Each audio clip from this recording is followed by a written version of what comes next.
ang gagawa. Ano? Tsaka yun na lang ang gagamitin niya. Isa pang matitipid dito, syempre, yung sumunod dyan, yung labor cost.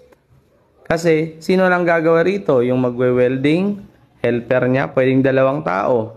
Ngayon, kung ito ay buhos, syempre, yung magpoporma, ilan niyang karpintero, ilan ang kanyang katulong. Pag nagbuhos, iilan lang sila, lang naman 2 lang. So, marami yun. So, doon ka makakatipid sa pamorma, tsaka doon sa labor cost. Siyempre, kung pag-uusapan naman natin, kung yung tibay, kung gaano katagal, siyempre, mas matagal yung konkreto. Pero, hindi naman ganun kadali lang masira yung ganito. Matagal din naman. So, ngayon pag-uusapan natin, yung ingay naman, kasi yung sinasabi ng iba, maingay yung mga ganito. Siyempre, maingay talaga yan kasi may pagkakaiba yan. Yung ating konkreto yan ay solid at saka makapal.